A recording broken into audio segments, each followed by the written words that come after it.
Good evening, everyone. How many of you know Wangari Maathai? No? Okay. So you should prepare your GK very well. She is the Nobel Prize winner for 2004 for peace. She is an environmentalist from Kenya.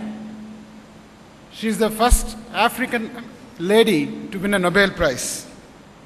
I happened to listen to her interview once, and I was pretty impressed.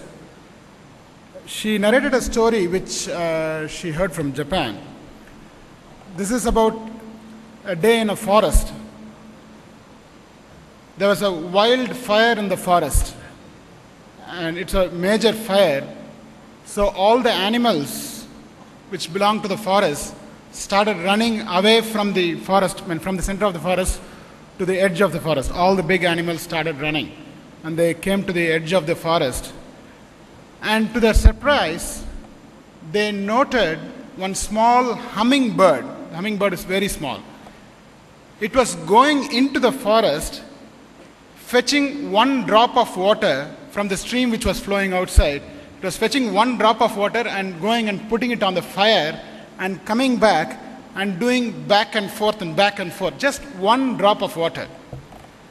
All these animals started mocking them. The big elephant, which has a long trunk, started mocking them. Why are you doing this? We are overwhelmed, we are powerless, the problem is so big, we cannot do anything. How can you put out the fire? For that small hummingbird replied, I am doing the best I can.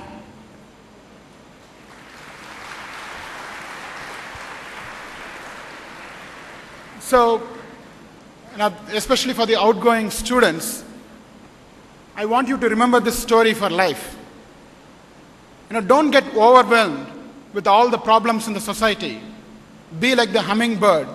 Do the best you can, and I'm sure you can solve the problems. And especially if the hummingbird can do it, the elephant can do a better job of carrying water and putting out the fire.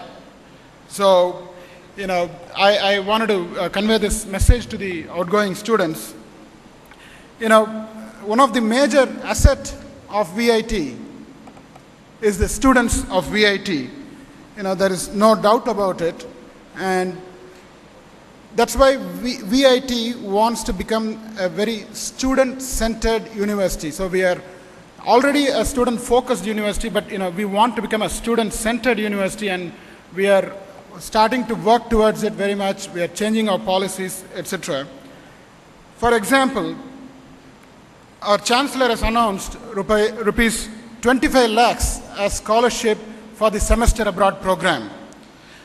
This is going to be on need-based scholarship, so even students who cannot afford to do their last semester abroad in one of our partner universities like France or Germany or US, we will help you out in sponsoring, and we will also arrange for bank loans. The Indian bank manager has done a good job in getting some work done, and we are trying to mobilize funds from various universities so you can do your last semester, especially the BTech students, the 8th semester for their project work abroad.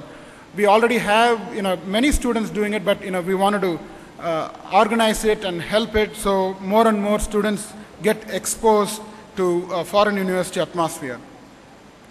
And for the next year, we want to encourage more students to present their papers in conferences and other workshops, seminars in India and abroad. We are already helping many students to go abroad to present their project work and papers. We want to enhance the amount of money we spend on sponsoring students to go abroad to present their work. I'm sure it will encourage them very well. Similarly, we want to do the same for the faculty. We want to assign a separate budget where we'll encourage our faculty members to go and attend conferences and workshops and present their work both in the country and abroad. And for this year, we have streamlined the caution deposit refund process.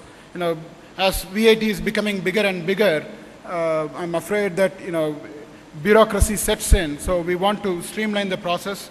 So, in the previous years, it used to be the students who go around various departments collecting the, no dues certificate. So we have eliminated no dues certificate. So this year onwards, all the departments just need to use the ERP and their software to send the no dues to one place, and the student needs to get the certificate in one place, all the dues, etc. So we want to eliminate the bureaucracy and make it easy for the students.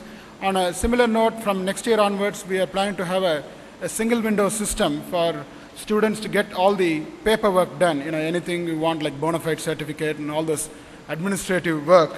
We want to start a single window system, so it will be easy for students to go and get things done.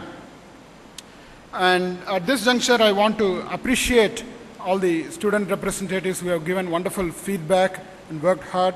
I would like to congratulate the student council members who have done an excellent job. As you have seen the presentation, a big round of applause for all the student council members and able leadership.